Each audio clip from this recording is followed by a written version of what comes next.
say my name. You acting kinda shady, ain't calling me baby.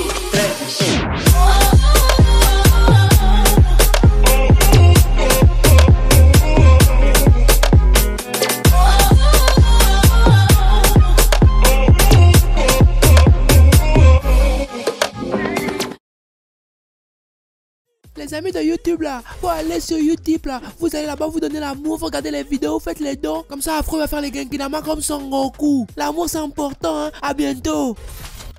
Oh Minna, ici Afro, j'espère que vous avez la pêche car moi c'est le feu. Bienvenue dans le Bendo, dans le Banks si tu préfères. Et aujourd'hui on se retrouve pour la review de l'épisode 3 de Dr Stone. Oui je sais, effectivement, tu ne t'attendais pas à ça. Tu ne t'attendais pas à la review de Dr Stone mon pote. Mais oui, mais je suis là mon pote. Donc viens on kiffe ensemble. Je tiens quand même à rappeler que ma vidéo sur RN, pour ceux qui ne le savent pas encore, est en cours de préparation. J'ai encore beaucoup de choses à écrire et elle n'est pas pour l'instant complète. Donc il faut que je la complète. Inch'Allah elle sort début août. Voilà, bref, parenthèse étant passée, parlons de Dr Stone. Oui, Dr Stone, ce shonen survival qui nous parle de science. Oui, franchement, est-ce que je t'ai vendu un mauvais truc? Je t'en ai parlé, t'as vu, c'est bien, hein. Tu vois, faut écouter Afro quand je te parle des bons bails. Si jamais tu ne connais pas Dr Stone, va regarder ma vidéo totalement dédiée sur le sujet. Je t'explique à peu près le premier tome, histoire que tu comprennes dans quoi tu vas te lancer. Et crois-moi, ça va être génial, tu vas kiffer. Épisode génial qui nous met enfin face à l'antagoniste du manga, Tsukasa. Tsukasa, le méchant Tsukasa. En fait, quand on s'y penche un peu, il est pas vraiment méchant.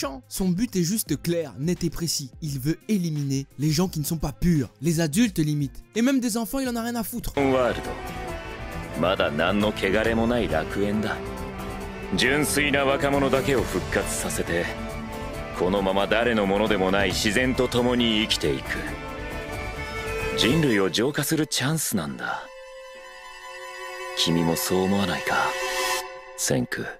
Il a un peu le syndrome Peter Pan, en plus d'avoir un chara design qui ferait s'exciter toutes les minettes. Parce qu'on vous voit sur Twitter, je vous vois, châtain, musclé, avec un visage presque angélique, limite démoniaque. Ah les femmes, je ne vous comprendrai jamais. Mais en tout cas, ce qui est extrêmement stylé avec ce personnage et que j'aime beaucoup, c'est qu'il est quand même respectueux à Senku de l'avoir sauvé. Il ne lui en veut pas. En vrai, c'est même pas une guerre qui concerne deux véritables ennemis, non, pas du tout. C'est juste deux visions de la société qui s'opposent. Tsukasa apprécie Senku dans le fond. Il est totalement admiratif de son intelligence, car oui, c'est rare de voir un homme aussi intelligent. Et le pire, c'est que ce n'est absolument pas un cliché, car tu sais, dans les mangas, généralement, les gens intelligents, c'est des grosses tapettes. Franchement, ils sont là, ils ont des lunettes, ils ont peur. Oh, nanana, si tu me tapes, je vais le dire à ma mère. Ah, là, rien du tout. Lors de leur première confrontation, Senku est resté calme, mais d'un grand calme.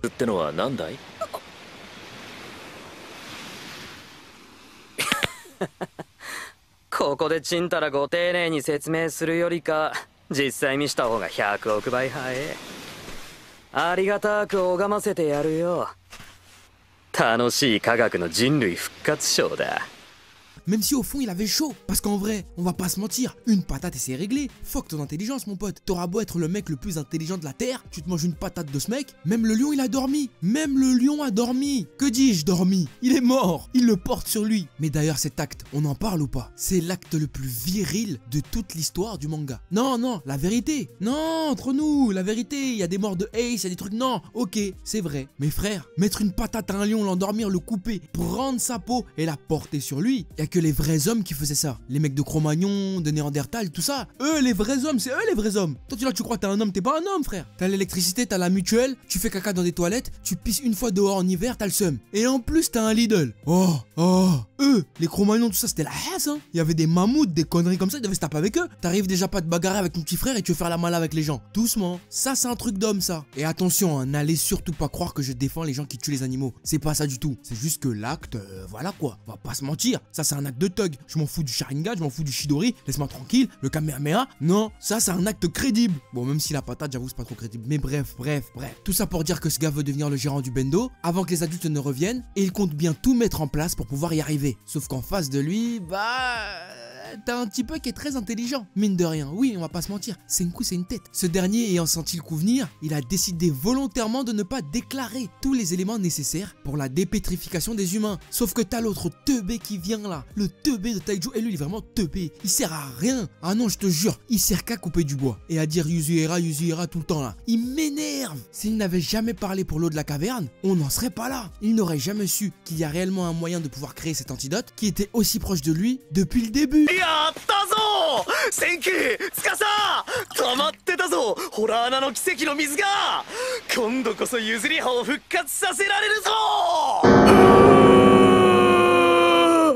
あその奇跡の水ってのは何だい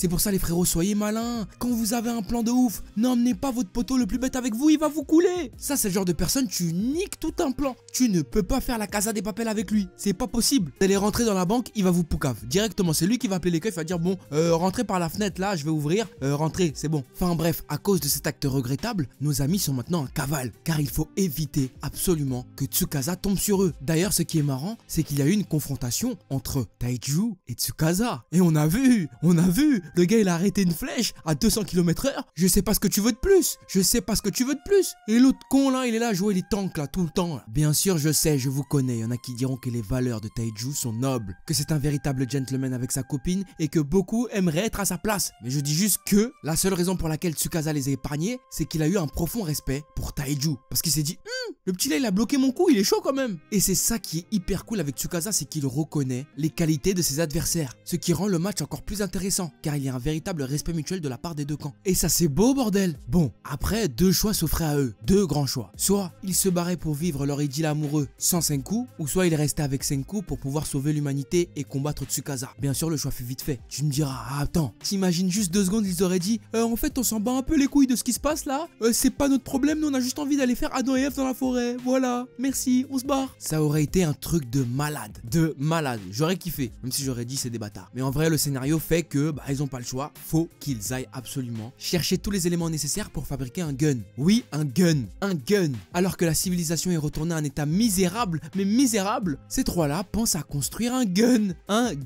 C'est beau putain, c'était mon meilleur moment. Tu sais moi quand ça commence à être un peu la street, je valide fort, mais fort. Du coup ça j'ai validé. Oui, et j'ai même hâte qu'ils y arrivent. J'ai hâte de voir comment il va fabriquer le gun, il a même pas de métal. Comment il va faire? Et c'est réellement ça qui rend la chose passionnante. Bon, après aussi je tiens à dire que Dr Stone ce n'est pas que de la science, de la course-poursuite, mais c'est aussi de la poésie, de la beauté. Regarde-moi tous ces paysages splendides qui feraient jalouser la Thaïlande ou les dom-toms. Oui, c'est beau, c'est reposant, c'est apaisant. Même si la nature a repris ses droits, je dois quand même avouer que c'est un petit paradis. Oui, un petit beau paradis. J'adore. Et bien entendu, pour rendre la chose encore plus stylée, Tsukasa il est au courant qu'ils veulent faire un gun. Donc du coup, la course-poursuite est lancée. Il va tout faire pour les retrouver et les défoncer avant qu'ils n'atteignent leur objectif. Tu te rends compte? C'est chaud. Ils doivent survivre à Tsukasa et à la nature en même temps. C'est d'une folie, tu n'as même pas idée. Moi, ça, je trouve ça trop stylé. Vraiment incroyable. Et le parti pris de cette œuvre est génial. Je ne peux que te la conseiller, frérot Serette. Si tu n'as pas d'anime à regarder, Dr Stone, Vinland Saga, Fire Force sont faits pour toi. Vraiment. Et il y a One Piece aussi d'ailleurs qui a changé sa DA et qui est devenu beau sa mère. Waouh, c'est beau sa mère. Je te dis la vérité, c'est beau sa mère. Donc moi, je ne peux que te conseiller ces séries. C'est des séries à vrai scénario, vraie animation, tout est au top.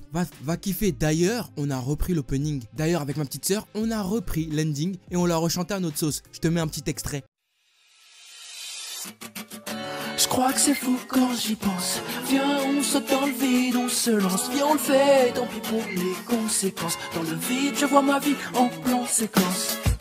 Je crois que c'est fou quand j'y pense. Viens, on saute dans le vide, on se lance. Viens, on le fait, tant pis pour les conséquences. Dans le vide, je vois ma vie en plan séquence. Donc voilà, dis-moi ce que t'en penses, donne-moi ton avis sur l'épisode, note-le surtout comme d'habitude, j'ai vraiment hâte de te lire. Voilà, sur ce c'est la fin de cette vidéo, j'espère qu'elle t'aura plu. N'hésite pas à mettre un gros pouce bleu si tu l'as apprécié, abonne-toi à la chaîne et rejoins la famille frérot, c'est important. Suis-moi sur les réseaux sociaux, Facebook, Twitter et Instagram pour ne rien louper de l'actu de la chaîne. N'oublie pas que tu peux me soutenir sur Utip. Bah oui, Utip, en faisant un don ou en regardant une pub et ça c'est totalement gratuit donc tu peux me soutenir de cette manière et ça m'aide grandement pour de vrai. Je remercie et fais des gros bisous à tous ceux qui le font. Voilà, merci à vous. Et quant à moi, je vous dis sayonara les frérots. Allo, t'es où descends? Chaque pote dans sa coche, je repars en courant. Mais moi j'oublie rien, je suis trop content. Je suis venu pour couper des têtes et des tympans. Réponds-moi au fun tel quand je t'appelle. Les bitches sont pressés comme si c'était Noël. Elles parlent pas chinois mais finiront au lit. J'ai peste en criant ici c'est Paris. Tant pis, je n'ai gros trop de flow, j'ai la vie devant moi. Aujourd'hui tu snobs mais demain tu suceras. Y'a que devant le daron que je regarde vers le bas. Chérie fais des squats sinon moi je te ken pas. On se connaît pas, négro, m'en veux pas, je vais faire du sale. J'avais tout prévu depuis les pas. ma couche, regarde, t'es là. J'mets le shit dans la chaussette, sans peur qu'on m'arrête. J'm'en bats les couilles des disquettes, j'prendrai pas perpète. J'mets le shit dans la chaussette.